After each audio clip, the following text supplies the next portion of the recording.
Gentlemen, welcome to another episode of Infantryman's Guide. In this episode, we're going to be discussing backup iron sights and why I think as an individual infantryman, you should have them on your rifle.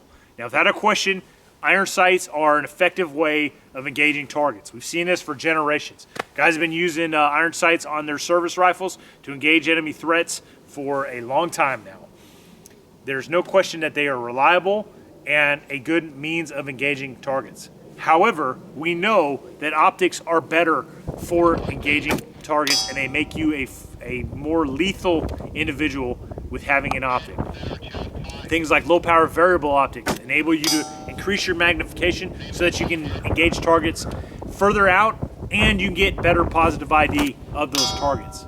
Other optics like ACOGs have a fixed 4 power. It's a good average magnification that increases your capability while it's not, hyper or overpowered, so that you can still engage targets close in with that without having to manipulate any type of magnification. Optics like red dots that are just 1 power, so essentially you're seeing the same thing that you're seeing with iron sights. However, that red dot gives you a faster, easier way to engage targets in something like a CQB environment. So without a question, optics are 100% better capabilities for the individual rifleman. So you should have an optic on your rifle. But in my opinion, you should have backup iron sights on your rifle too. Okay? There are just certain situations that happen in life, in combat, that may force you to go to backup iron sights, or you're fucked. Those are your 2 options. Okay? So one thing that happened to me, I was at the SNS Training Solutions Winter Forge training event. This was not in actual combat. This was a training evolution back here in the States. It was if you guys don't know what Winter Forge is, it's training in a cold weather environment. So the temperatures were down into, I think, below like the 20 to 0 range. It was a cold, wet environment. We had freezing drizzle. And going through and operating in that environment, I had water get onto the optic that I had at the time. If I remember correctly, some water got on the lens of that optic and froze, okay? Distorting the view that I had. Also, I had this very Steiner D-Ball i2 IR laser aiming device. As you guys can see, it has 2 ports here on the front. One's for IR, one's for visible laser. Now, typically when you have like a PEC style laser, like on this PEC 15, you have little covers here, and they're retained by a rubber retaining band, okay? So, in all of my years in the Marine Corps, I have seen those little bands rip so many times, and these covers are either just dangling on that PEC, or they're just ripped off completely. So, no change with mine. When you actually get out and use your equipment, stuff like that happens, right? My covers, over time, have ripped off. Those rubber retaining bands snapped off, and I no longer had the use of those covers to go over those ports. So during the Winter Forge training event, I actually had some of that drizzle get inside those ports, and it froze, guys. It froze, and I was no longer able to use that IR aiming device. Had no idea until I went to op check it before a night patrol, and I could not see out of it. I could not use it anymore. So there's a situation where I had two of my aiming methods down, right? What does that leave me with? Backup iron sights, okay? So with my rifles, I tend to try to have those 3 ways of engaging an enemy. That primary optic, the IR aiming device, and the backup iron sights. So that's what I strive for, guys. You do you, but I'm telling you, that was a situation where I had 2 of the 3 go down, but I was still able to carry on the fight because I had those backup iron sights. Now, some things to take in consideration when you have backup iron sights on your weapon. Well, you need to be able to, or you want to at least be able to, get this optic off quickly, okay? Some mounts are quick release mounts that enable you to get those optics off those weapons quickly, all right? So this is an example of a quick release mount. Enables me to take that lever and remove this primary optic. From there, I can employ these flip-up iron sights, and there you go. Now I still have the capability of engaging targets with my backup iron sights.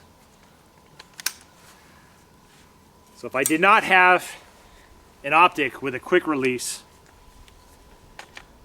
I may not have been able to access those backup iron sights in a dire situation that required me to get to them quickly. Okay, what is a situation like that I could think of off the top of my head? Well, let's take the conflict in Ukraine right now. Guys are operating out of trenches on both sides. Heavy use of artillery. Put yourself in a trench. Guys are living in these trenches. They're filling up with water, mud, because they're there 24/7. You're in the trench, and all of a sudden an artillery barrage comes in.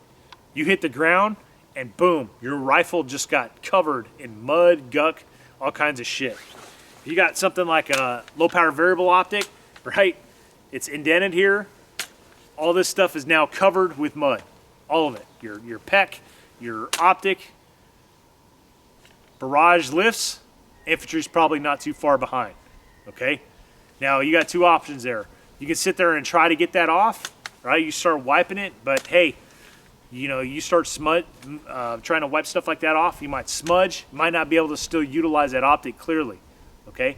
Or you can quick detach, remove that optic, and go straight to your backup iron sights, okay? So that is an example of a situation where backup iron sights would absolutely come into play. Some other type of backup iron sights. Here's a rifle that I have that's equipped with 45-degree offset backup iron sights. I really like these. I have these on a couple of rifles that I own.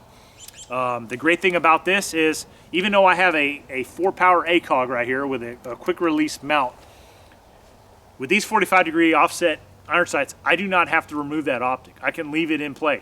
So regardless of whether this sucker is out of commission for some reason, I can just flip up those 45-degree offset iron sights and get to work, right? Because these iron sights, to use them, I simply just gotta rotate the rifle at 45 degrees and use the iron sights, okay? They don't interfere with anything going on right here. And just tilting this rifle and engaging targets like this feels natural, guys. It doesn't feel that much different than engaging targets right side up. All right, just a simple little tilt, and I have access to those backup iron sights. So I really like the 45-degree offset sights. Highly recommend them, and I think you guys should look into getting those as an option. Because if you do not have, so this is my clone of an M27 IAR.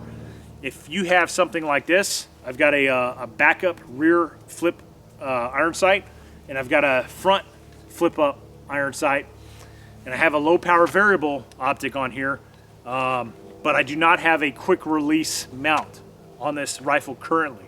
Okay, so if I needed to go to my backup iron sights, I'd have to pull out probably something like a multi-tool to undo or loosen up these nuts before that I could pull them out, because the way they're tightened on there, you know, am I gonna be able to get that with my hand? Maybe, maybe not. So might have to use a multi-tool to loosen those up to get that low power variable optic on there. I'll still be able to use my backup iron sights once I get those off, but it's not going to be, I'm not going to be able to do it as quickly as if I had something like this, a quick release mount on that that optic. So let's see. Here's a standard issue M4 carbine. It's equipped with a RCO, Rifle Combat Optic, aka ACOG, and you guys can see I have a fixed front sight. All right, this is the typical issue M4 carbine in the Marine Corps, and obviously in the United States Army, those of them that are equipped with ACOGs, and they have a rear sight just like this, okay? But most of these ACOGs come with a quick release mount that you can flip off and get to that rear sight fairly quickly, right? And this rear sight pops up, and then it also has elevation adjustments and windage adjustments, okay? So this is a pretty good rear sight, and this is the current issue USGI rear sight for the M16, or excuse me, M4 and M16 series of rifles. So that's my 2 cents, guys. What are the odds that you're going to use a backup iron sight? It's very slim. Another thing you can think of is like, hey, if I got a battery power optic, you know, maybe I want to look at a etched reticle, and that way, if the battery runs out, I don't need to directly go to my backup iron sights. I still have an etched reticle in there. okay? But there's also those situations like I talked about where your optic is obscured for whatever reason, okay? Whether that's environmental conditions or maybe battle damage, but from shrapnel destroying your primary optic, I don't know.